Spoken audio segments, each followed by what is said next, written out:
Gators fight on the road to victory. Fight, Gators fight, get an easy 6-0 sweep. Knock 'em out, crunch 'em all, show 'em how we Gators brawl. Fight, Gators fight, on the road to victory. VGATRS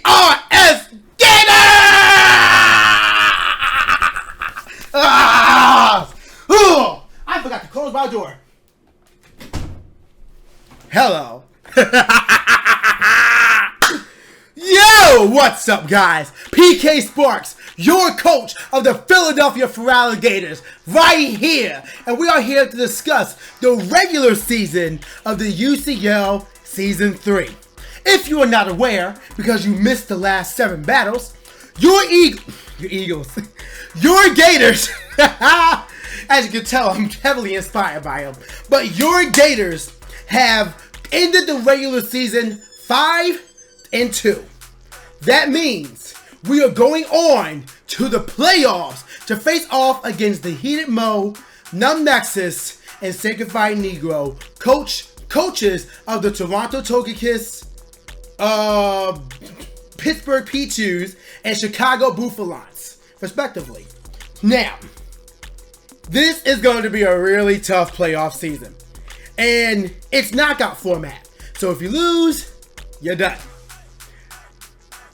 We're going to discuss the playoffs in a little bit, but right now, I want to talk about the regular season and everything that I enjoyed from the regular season, because there's a lot that I loved. And my favorite part, the first thing I want to talk about is our team, which I actually just realized I forgot to actually add onto the bottom of the screen so our team can be represented. So let me go and find this image. Is that it? Nope. Is that it? Nope. Is that it? Wait, this might be it. Is this it?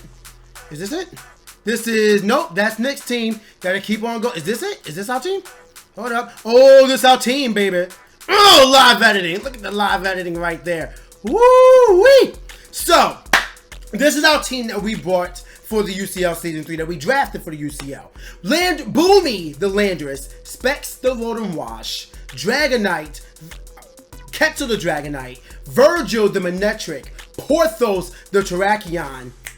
Forget your name, because I didn't bring you a single match. I'm sorry, but Kabalion. Philadelphia, the Feraligator. Mentos, the Shiny Registeel. I also don't remember Verizion's nickname because I never bought her. I tried many times. It didn't work out. I'm sorry. But Virizion. Soldier Boy, the Shiny Scrafty. My Mixtape, the Garbodor. And Nightmare, the Shiny Delphi. So came through clutch in a few battles, especially versus Twit. But I want to talk about our team right now, just the thoughts on the season. I'm going to bring my notes over here real quick so I make sure I don't forget a thing. The first thing I want to talk about is our team. Our team was pretty static. And that's because I didn't get it's draft format. Sometimes you don't get everything that you want. And not to mention, my positioning on the drafts got me really body. Like, I was in the center, like, more often than not, and it was not fun. So I didn't really get an opportunity to build some great synergy, but I did get some great drafts that ended up working together perfectly. A few mods that I definitely wanted. My first NU draft was Scrafty, because I know what this Pokemon can do. I used Scrafty back in Season 1, I believe, and it's still just a very solid, dark fighting type, great offenses, great defenses, both literally in types and for stats. It has a wide move pool, both defensive and offensive. Has the potential to sweep, set up. It has a reliable healing move, reliable with Drain Punch, knock off for annoying my opponents, Super Fang with cutting things down. Scrafty is, I think, a Pokemon that should be always considered in draft format, and I'm happy that I was able to draft them this time. When it came down to the OU pools, we had Landorus, Rotom, and Dragonite. Rotom and Lando, they came in clutch so many times, and I'm glad that in this season I was able to show off so many different versions of how you could run Landorus. If you remember, in week 1 versus Jay, we brought a special attacking Landorus, and everyone was like, why would he bring that? It's so uncommon. It's like, well, yeah, that's the point. For most of the weeks, we ended, I think for like 5 of the matches, no, probably 4 of the matches, we brought defensive Landers, you know, max HP, max defense, using the intimidate, using U-turn, knockoff, earthquake, stuff like that. Basic Landers that just takes a lot of hits and is able to damage out a good amount of damage because it's obnoxious attack stat for a mon that's defensive. It's ridiculous. And then for 2 matches, I believe, we brought rock polished Landers. I might be getting this confused with Terrakion, because I know I did bring rock polished Terrakion one time, but for the most part, I know that we brought rock polished Landers against Shady, and it hits hard. My entire team was just about stomping on my opponents. You know what I mean? Barring mons like Scrafty, Feraligator, and Dragonite, for the most part, my entire team was just stomping all over the yard. God dang.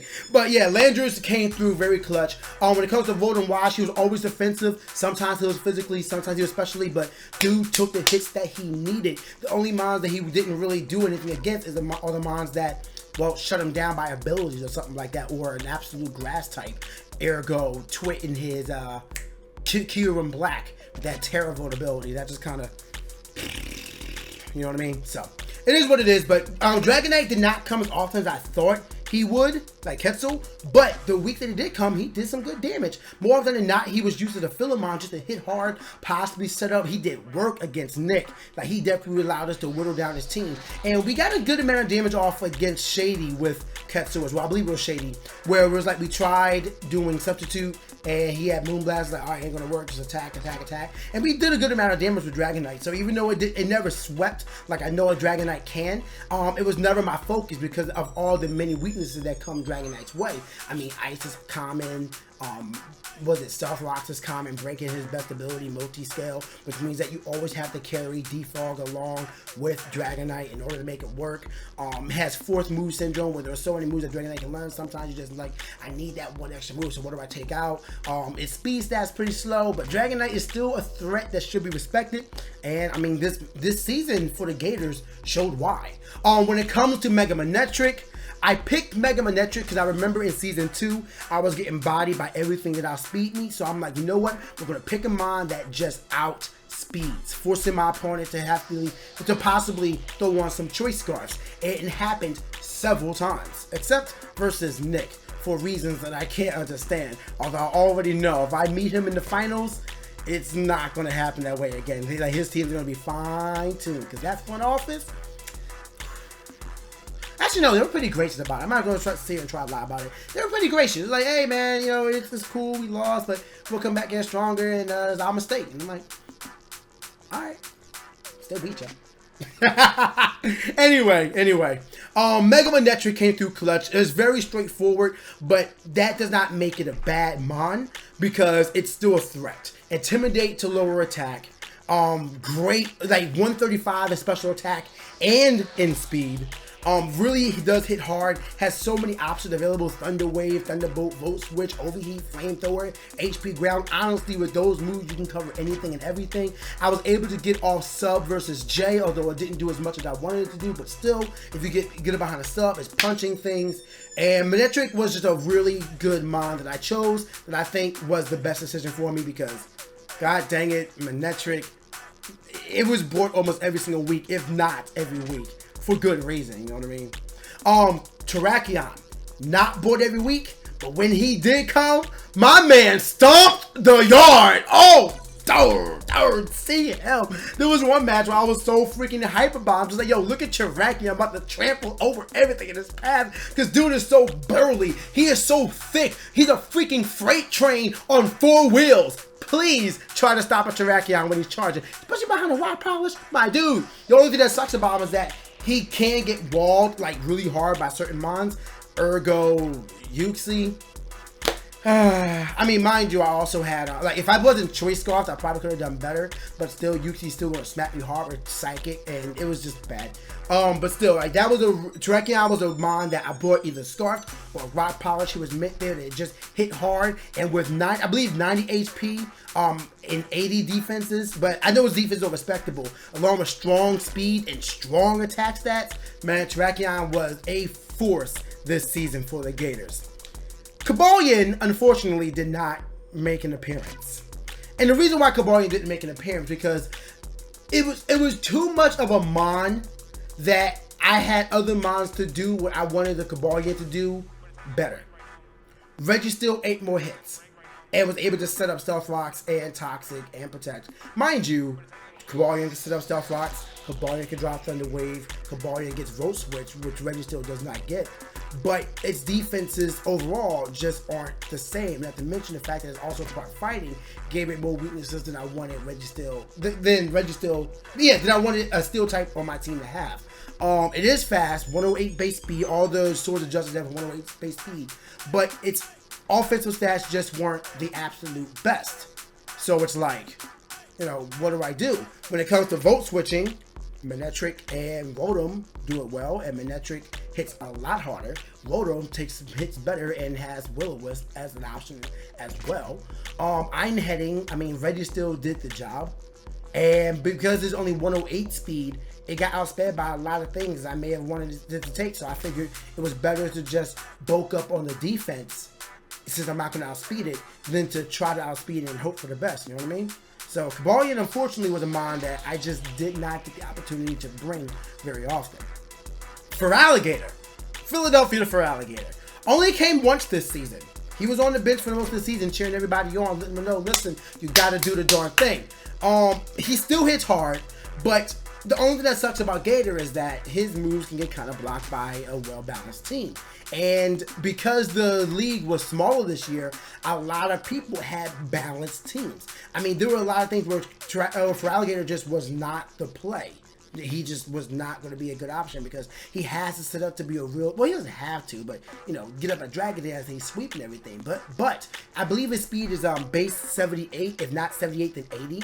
But he's like slower than Dragonite when it comes to Dragon Dance. So you have to get up 2 to really be a threat to anybody. And everybody had these fast behind mons that I wasn't going to outspeed even with one Dragon Dance. My defenses are good. Feraligatr is basically a lower tier Gyarados in that way, where, you know, he's physically thick. Especially he's not bad. He has solid HP. But, I mean, his moves are just lacking, unfortunately. So, Feraligatr, I did bring one time versus Twit, and it's ironic that in that matchup towards the end of the battle, Feraligatr was my last mon I had available, I believe, or it's my second last mon. No, I believe it's my last mon, and I had to go up against Twit, who was sweeping my team with Infernape. Feraligatr versus Infernape, my league mascot versus my Pokemon mascot. Kind of a situation I didn't expect to be in. Kind of sucks. But we did bring Feraligatr that time. He's a really strong mon. I just didn't get the opportunity to bring him because there were other options. And when I needed a water type defensively, I mean, Rotom Wash was right there. I never think it's a bad idea to bring both a defensive and offensive water type. But in this case, defensive water type was just more often used. And with the combination of Volt Switch or whatnot, Rotom just did the job a little more efficiently. That way, another mon could come in and physically sweep, like, you know, Landorus or Terrakion. So that's the reason why Feraligatr only showed up once. But when he did show up, he got us that win, baby. Yeah. Registeel, he was clutch every single match. I had to get a Steel type because I realized I was getting a Fairy weakness, and Cobalion was drafted for the culture. You know, because I inadvertently drafted Virizion and Terrakion. So at that point, I'm just like, I had another choice. I'm like, you know what? I'll do it for the people. So I kind of threw away my last UU pick for that, but it's okay. It's okay. But Registeel was absolutely clutch. Took all the hits he needed. Whittled down so many mons. I mean, the Latios, he was a huge threat towards both the Mega Latias and Mega Latios. Was damaging anybody and everybody. He helped me whittle down the, Nappy's team a lot as well. You had Stealth Rocks, Thunder Wave, Cyber Toss, Iron Head, Toxic, Protect that I did versus Shady because I have no shame. At least not when it comes to this. Listen, it's Pokemon. Do what you got to do. We about to blast off.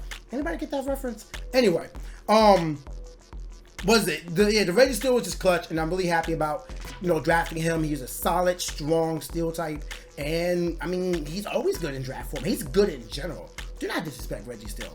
Virizion, another mon that we did not bring this season, and I had high hopes for bringing Virizion. But the issue with Virizion that I noticed is that even though she's a grass type, because she's also fighting, she just gets bodied by so much. Fairy, flying, so common. Ice, fire, so common. Especially defensive, which means that all the physical attacking is just smacking me. Psychic, I mentioned psychic, not as common, but still common enough. It was, and then she was pretty straightforward, like either Calm Mind, Giga Drain and whatnot, or Swords Dance. No real setup with Lock Polish or anything like that. No real resistances beyond blocking a potential Leech Seed, but even then, I would get hit by a Dazzling Gleam from the Shaman, or like it was just a bad situation all around. So even though Rizzy has a pretty decent Mon, I'm realizing now why the Mon isn't on you, because the typing just does not lend it to really feel like it's a really good Mon, unfortunately. I mean, the stats are great, but the typing is what really hinders Rizzy. So going down to the NU draft, Soldier Boy Scrafty came in almost every single week, and I love the Mon. I said it earlier, I guessed about him earlier. Fighting, Dark type, Knockoff, Drain Punch, Super Fang, Bulk Up, Ice Punch, Poison Jab, Head Smash. I didn't bring all of those, but options. I mentioned Poison Jab, because Poison Jab as well. Bulk Up and Dragon Dance for stat boosting moves. We have Super Fang to just phase out. He learns Roar.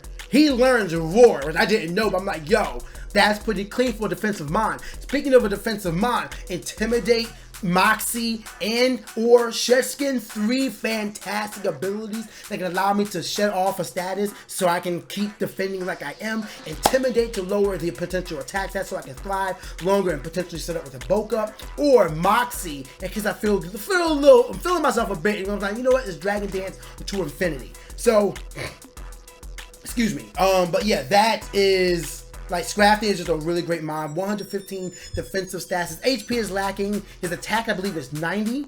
And other than, like, so you had to basically run max HP Scrafty. But that aside, I don't understand how the Mon is in you. He's so good in draft format. He blocks so many Mons. They have to have a Fairy type attack or a Fairy type to really pose a threat to Scrafty. Otherwise, he is thriving for a while. So I'm a Scrafty stan, alright? Soldier Boy is here forever. I'm about him. Anyway, I'm about Scrafty. Mixtape, you know Mixtape had to come through. And Mixtape actually came through more often than not. Always defensive, sometimes physically, sometimes specially. The Pain Split was a really nice catch with Yuxi. The only thing that sucks about Garbodor is that it just does not get enough moves. Why does it not get knockoff? I'll never understand. I just can't fathom it. Its move pool is rather weak, but what it does have, it does well. As a matter of fact, Garbodor was the reason why I was able to whittle down Nexus's team so much. Between Toxic Spikes and Spikes, I just whittled down his team because the only spinner Nexus had was his Serena, which Garbodor laughed at. Like, he literally just said, alright, stay in here. Please try to get my hazards off. I'm hitting you with a trash can. You know what I mean? So Garbodor was a really clutch Mon. Not to mention with the ability Aftermath, if a Mon defeats or KOs Garbodor with a physical contact attack, well, it doesn't have to be physical, but a move that makes contact, then Garbodor blows up and does 25% damage to the Mon that defeated Garbodor, which is great. It was actually going to be my play versus Nexus before I got paralyzed and fully paralyzed in the same turn because that allowed the top of Coco. It was a silly thing. I had a play to whittle down that Lopunny, and it probably would have been a different battle. But that's besides the point. Garbodor is clutch. Thank you, Garbodor. Love you, and I'm looking forward to drafting USC. I feel like what I want to do is draft certain Mons that I know, like Feraligatr is here, Mixtape is here, and maybe Scrafty because I personally like them. But for the next season, what I want to do is try to draft new Mons and, you know, learn other teams. If I do bad, then okay. But I mean, I've learned that through the UCL, I have learned a lot about the Mons I've already used. Landorus right here is so amazing. Manectric, I already knew was strong, but now I'm realizing what his true potential is about him. Terrakion, everybody knows Terrakion. And any other Mons actually, I learned about Garbodor. Remember when I drafted Garbodor in season 1? I'm just like, it was like, I had Wheezing stolen from me, so I'm like, I go with the next one, Garbodor, and then Garbodor ended up being clutch, taking out a Mega Metagross. It was and then it was snatched from me by Jovi in season 2, and I'm like, no. But we got it in season 3, and I'm happy about it. And the last one I want to talk about last but definitely not least is Delphox. 104 base speed. As a matter of fact, I think all of its special stats and speed is 104. Really strong Mom, Fire, and Psychic type, giving me 2 types I did not have on my team before. Was able to come through clutch in certain matches. Fire is always a great type to have. Flamethrower, Psychic, Choice Scarf is how I was normally running it. But I had a lot of options when it came to Delphox. I had what is it? I had Switcheroo, and I could have got an item on to somebody else, like Magician as well. And I wanted to just like use the Solar Beam, Power Herb, snatching thing that you can do with that thing, but I didn't really get opportunity. It was always in the back of my mind. Delphox is a mod that I think is just disrespected, and I don't know why. Well, I know why, because Greninja is right there, just being everything Delphox may want to be. Hits so much harder, so much faster, great abilities, original ability with Protean. And don't forget Battle Bond, which makes that thing Ubers. It's ridiculous. So I understand why that. And then Chestnut, he's just a big old boulder. Like, he gets bulletproof, which means that, you know, moves that are like a ball don't hit him, like Shadow Ball. I don't understand why Moonblast hits him though, but whatever. I think I could be wrong there, but I'm pretty sure Moonblast does hit bulletproof Chestnut. But still, Sludge Bomb and Shadow Ball off limits. Great defensive stats. Grass Fighting, which is similar to Virizion, except it just does it better because it has Spiky Shield, which can help it do some chip damage. Rocket Helmet also helps it out as well. Physically defensive, so it takes the hits that Virizion may want to take a lot better. Leech Seed, Drain Punch, Wood Hammer, it just hits a lot harder. So I understand why Chestnut's there, but Delphox always got the poop end of the stick, and why I don't know. I respect the mod. I think the mod is great. It's definitely not the best, but I mean, I think it deserves more than the rap that it got. So I'm glad to have drafted Nightmare, the Delphox. It didn't come through often, but when it did come through, it was definitely a respectable member of the team. I mean, it helped us out a lot versus Twit. You know what I mean? So that's our team. This is what I think about it. The only ones I didn't really like are Caballion and Virizion, and that's just because I just could not find a proper way to bring them. And I really wanted to bring all 3 Swords of Justice 1 week, but I just couldn't make it happen. Every battle we had this season, to me, was hype in one way or another. Week 1 versus Jay, I loved it for all the nicknames he had, except for the Blacephalon being named Bomb instead of Bob and it's like, come on, Jay. We have Nexus in week 2, Twit in week 3, week 4. Oh my god, we're gonna talk about that in a second, but that was just a mess. What is it? Week 5 versus Nappy. That was a battle I was feeling really confident in. The Z Snatch boosting thing caught me off guard because I'm like, I've never seen that before. That's a lesson I have learned hard. Z moves suck. Let me just say it. Z moves suck. Like, why would Z Snatch boost your speed by 2, but not tell the other person, like, literally textually tell them their speed has been increased sharply? Why? That caught me off guard. Did not know that was a thing. That almost bodied me. I got like that. I said it in the video, and I'll say it again. That crit possibly saved me from more damage from that hoop. I believe I could have killed it without losing. Like, it wasn't going to sweep me, but I was able to keep a lot of win cons in the back because of that crit. It is what it is. But I still enjoyed the battle other than that moment because that was just bad. The battle versus Nick was iffy because that was another battle similar to Mo where I resigned myself to the yell. Like, I assumed it was going to happen, but he just prepped poorly. And then Shady, that was our most controlling battle we've had so far. I felt very confident in that matchup. Nothing that really surprised me, and I was able to keep control. Like, the mons that I like. Okay, the reason why that battle was so good for me is because Shady was behind so much, and he kept trying to get control. But I had already resigned. All right, this mon did his job. I'm gonna stay in. I think my best play was when I thought about what move that Tornadoes may have wanted to do against my Scrafty, whether it's gonna be Acrobatics, Superpower, or Defog, and I resigned myself to Defog because rocks were such a hassle for Shady to get off that I figured that would be his priority, assuming I was going to swap out because of an potentially incoming Acrobatics or Superpower.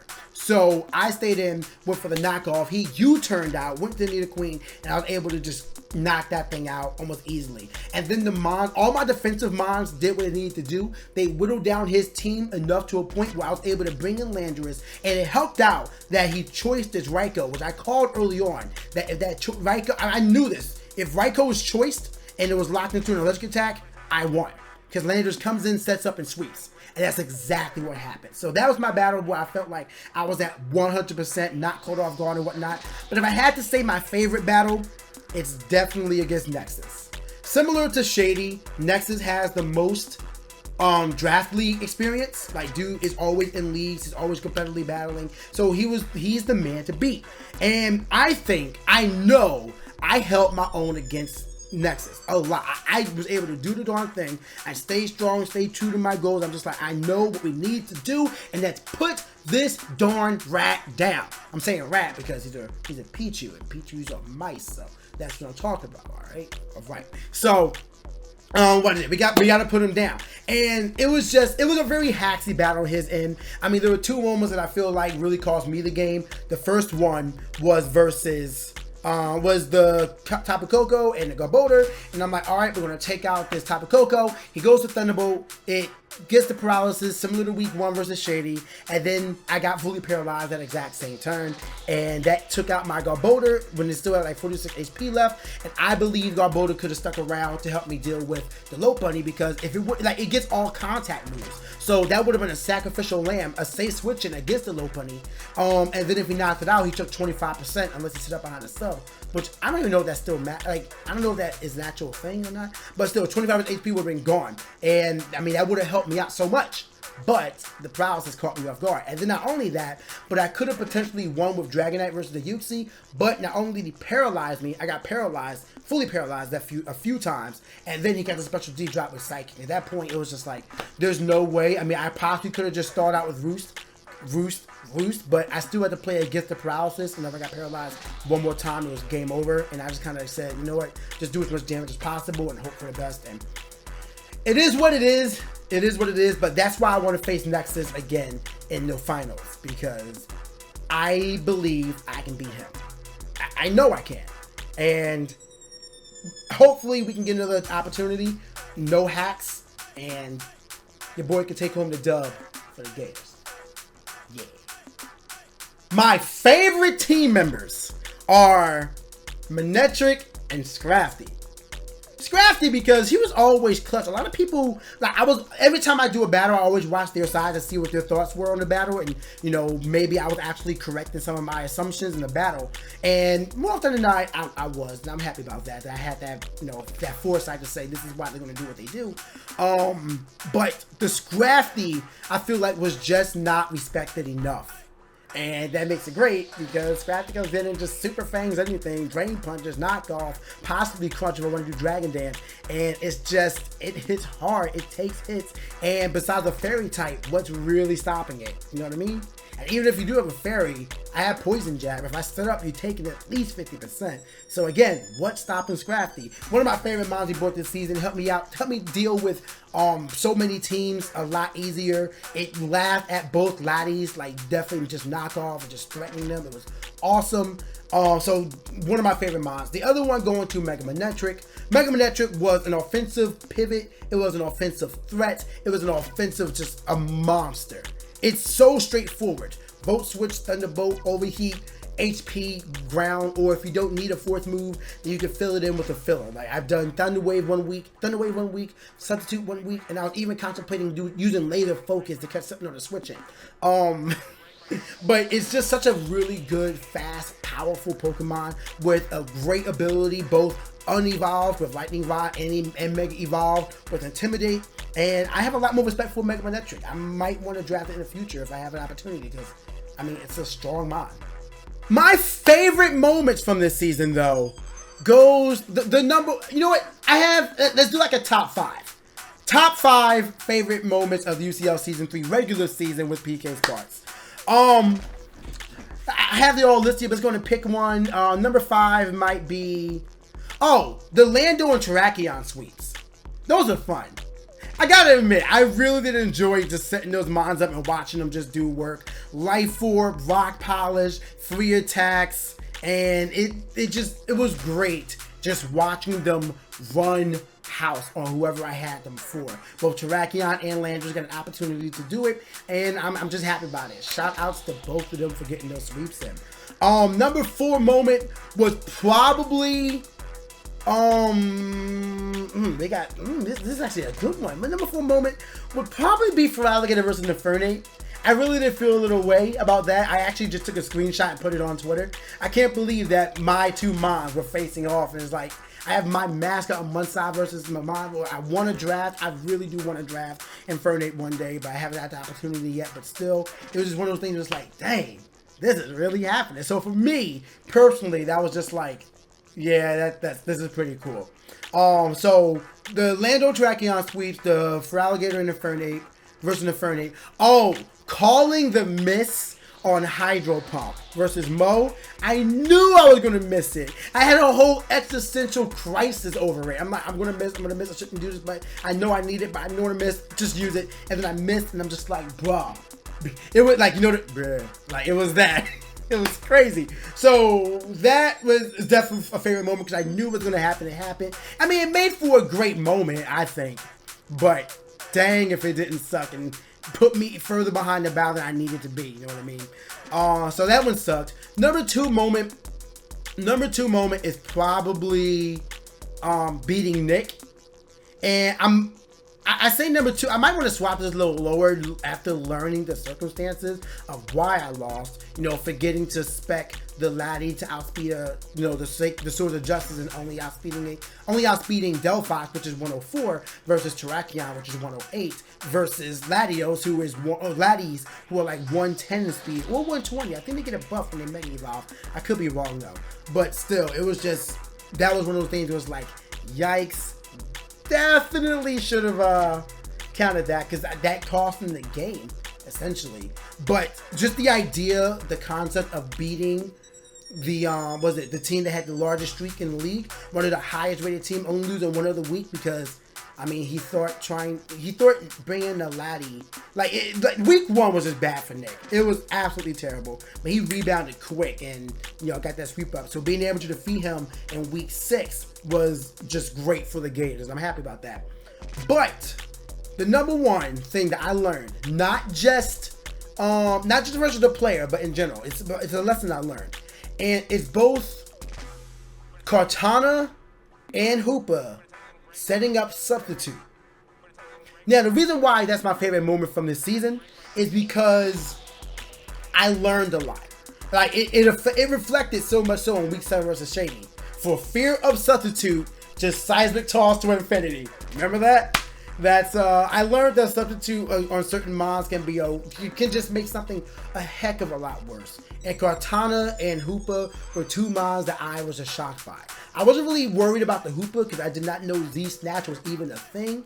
Like, I don't know that if Nappy's the first one to pull it off or not, but it's the first time I've seen it and it almost shut me down. The Cortana, I went for a sword. I'm just like, all right, I'm gonna take a hit, whatever. And I went for a stealth rock because I needed it for his team.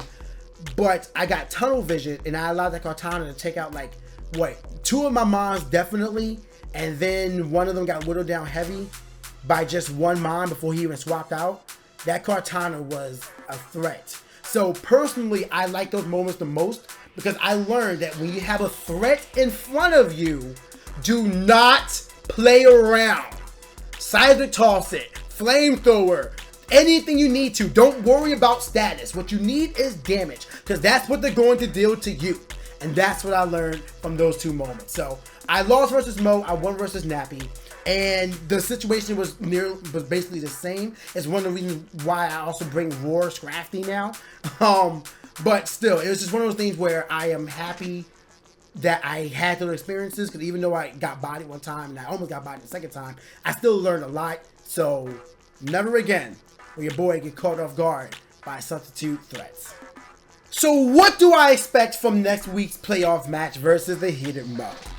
As I said earlier, the Heated Mo blew me back. Of course, we're going to be doing a team builder or a team reveal for next week. So if you want to see what team we're going to be bringing versus Mo, this is, just stay tuned, stay subscribed, turn on notifications so you don't miss that video. But here's the thing. Mo's team is already a threat. At least I felt like I had some sort of idea versus Nick. But Mo is just like, his team is very strong, hits very hard, and is very well balanced. Mo is on a run this season. I believe he is 5-2 or 6-1. I believe he's 6-1. So the best record in the league. Yeah. He's number 1 and I'm number 4 because differentials suck. But still, it's like I have to beat him. I have to beat him. So I need to get out my bag and I need to figure something out so I can beat Mo. Whatever that strategy may be, I need to create it because clearly, straightforward and even a bit unconventional, he wins. He wins. So we gotta really get creative with this battle. We gotta figure something out, bring the right minds, and have absolutely no room for errors. But I'm focused to do it because I want to not only make, like, we're in the playoffs for the first time, and I'm happy about that. We played phenomenally this season. I think that every single one of our battles, at least from a conventional standpoint, we played the best that we could. A few mistakes we made here and there, and I learned from them. But overall, I would say we earned like an A for our performance, or at least a B+. So I'm proud of how the Gators performed this season. But we're not done yet. Our biggest hurdle is yet to come. We need to defeat the number 1 seed in the playoffs, the number 1 team in the league in season 3. And that's the Toronto Togekiss. Is it possible? Yes. Is it likely? No. Will we get it done? You bet your ass we will. So, I'm confident. Just gotta sit down, really use some brain power. We'll figure it out. But I want to make it to where in the finals, I face off against Nexus. I already said it earlier, and I'm going to state it again. I want to face Nexus because I want to prove that I can defeat him. I know I can. Nick's team is OP. Nick's team is ridiculous, all right? Nick's team is something else. It's out of this world. But I believe that Nexus can beat Nick because Nexus got caught off guard when he played him in the season, regular season. I believe Nexus can beat Nick. I need Nexus to beat Nick because if Nexus does not defeat Nick, then his plays, it's going to be tough. It's really going to be tough. And all we can do is try our best versus Nick, but I'm more confident against Nexus than I am Nick. So, will we defeat Mo next week? We'll find out. But if I have my way, it's Gators over Kiss. You know what I mean? And then Gators versus Pichus in the grand finals. So let me know what y'all thought about this season. Tell me your favorite team member in the comment section below as well. And tell me your favorite battle from this season. I asked everybody on Twitter, and I'm asking you guys in the comment section right now. I want to know your thoughts as your Gators prepare. Now that we had a week off, prepare to enter the playoffs of the United Championship League Season 3. Thank you all so much for watching, but for right now, it's time for me to dip. Say hi, guys, and I'll see y'all next time.